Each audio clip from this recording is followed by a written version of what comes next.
Hello everyone, welcome to History and Culture. The Forbidden City, as the royal palace of China's Ming and Qing dynasties, is located at the heart of Beijing, covering an area of about 720,000 square meters.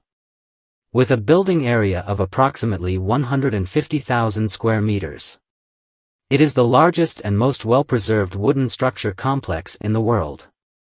According to ancient Chinese feng shui principles, the North Star represents the celestial emperor, and the earthly emperor corresponds to this heavenly deity.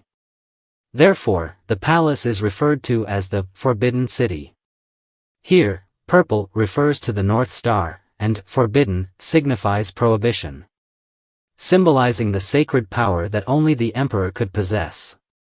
Construction of the Forbidden City began in 1406 and was completed in 1420. The entire project took just 15 years. But it was vast in scale, involving approximately 200,000 craftsmen and 5 million horses and carts to transport materials. It is regarded as one of the largest building projects in Chinese history at that time. The sheer amount of timber needed for such a massive project was immeasurable. After more than 600 years of enduring wind and rain, the Forbidden City is no longer a royal palace, but has become today's palace museum, open to the public. Every time we walk into these ancient buildings, we can't help but marvel at the wisdom and craftsmanship of the ancients. The enduring presence of the Forbidden City, withstanding the test of time, can be attributed not only to its exquisite architectural design but also to the high-quality timber carefully selected for its construction. So, what makes this wood so special, and where did it come from? How has it managed to remain intact, undamaged, and unrotted after 600 years of harsh weather? According to historical scholars, during the Hongwu period of the Ming dynasty, Emperor Zhu Yuanzhang considered moving the capital, but never put it into practice. In the Jiangwen period, the court saw the Jingnan campaign, which overthrew Emperor Jiangwen. After the victory, Prince Zhu Di decided to relocate the capital from Nanjing to Beijing. This decision not only marked a historic leap for Beijing, but also laid the foundation for the city's transformation from Yanjing to Beijing. Some historical records state that after Zhu Di ascended the throne, he sought to elevate Beijing's status. He renamed the Beiping prefecture to Shantian prefecture and moved many people and resources here. He also ordered the construction of a new royal palace and city walls in Beijing, modeled after the palace in Nanjing. This enormous and complex project led Zhu Di to send numerous imperial envoys to source building materials. The preparation for this project lasted 11 years, with particular emphasis on selecting timber. The wood used for the palace beams and columns had to be top-grade pine and cypress. Most of these high-quality timbers came from ancient forests in the remote northwestern and southwestern mountains, hundreds of miles away. For example, the heavy-eaved hull used wood from the mabai trees of the Qinling Mountains, while the Baohe hull used pine and cypress from the Beishan Mountains. Transporting these timbers was a long and perilous journey, with tens of thousands of logs having to pass through difficult transportation routes to reach the capital. The most challenging part was felling the trees in deep, rugged forests. Many rare aromatic woods, such as nanmu, fir, and cypress, grew on cliffs and steep slopes. To fulfill the emperor's command, numerous craftsmen and common people had to risk their lives to enter the mountains and cut down these trees. It is said that half of the workers who entered the forest never returned safely. And the saying, 1,000 enter the mountains, but only 500 return, highlights the dangers they faced. In addition, to transport the massive amount of timber, Zhu Di had the Grand Canal between Beijing and Hangzhou rebuilt, which consumed a great deal of manpower and resources. Some historical records note that one of the most prized woods was the golden-threaded nanmu from Zhejiang. The demand for this wood led to a cutting frenzy in Zhejiang, nearly driving the species to extinction. To transport this valuable timber to Beijing, Craftsmen tied the logs into rafts and sailed them upstream via the Grand Canal.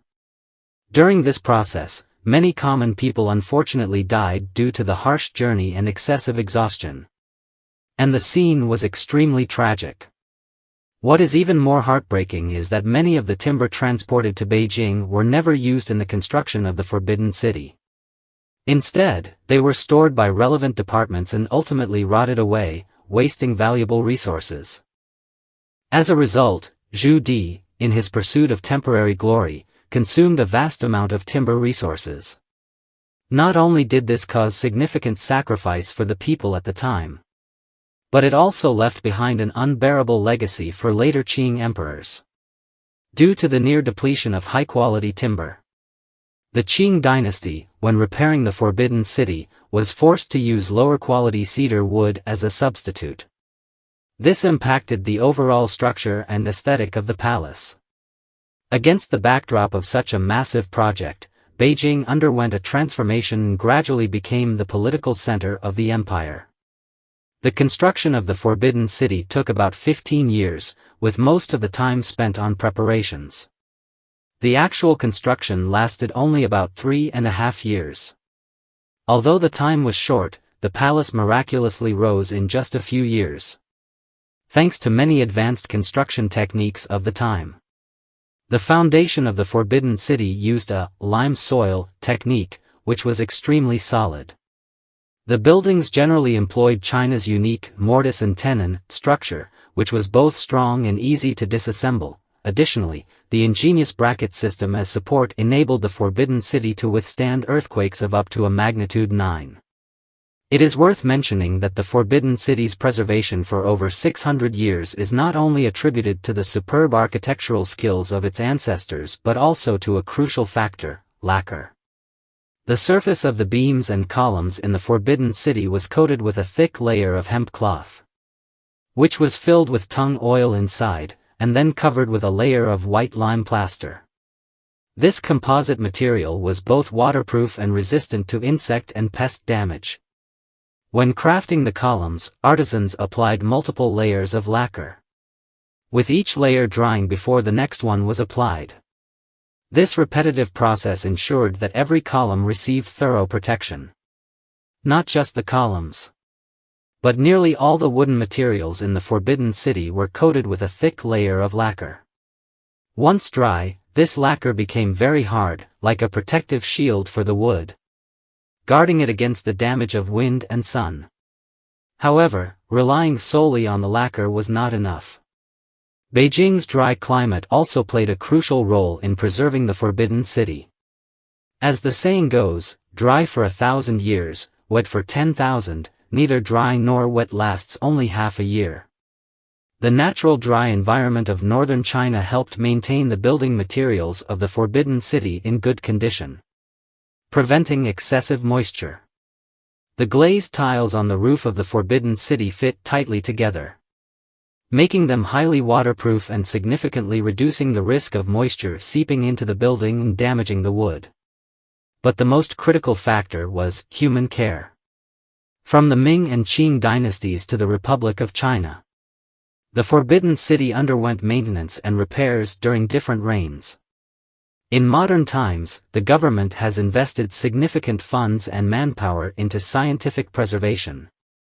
It can be said that without the careful protection of later generations, even the best architectural techniques would not have allowed the Forbidden City to remain intact until today.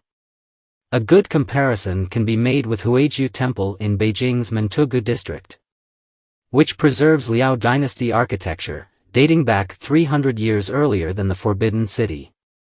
Despite its equally excellent construction techniques, the temple has already shown signs of severe damage, with peeling walls and leaning beams and columns. This stark contrast to the well-preserved Forbidden City clearly demonstrates that pure architectural technique alone is not enough to ensure the long-term preservation of a building.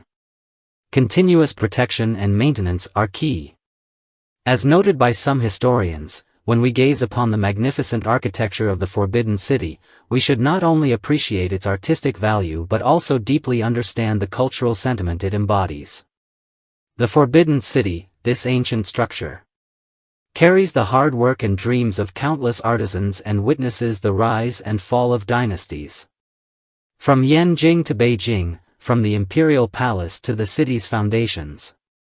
Generations of Beijing people, through their own hands and sweat, have written the extraordinary history of this city.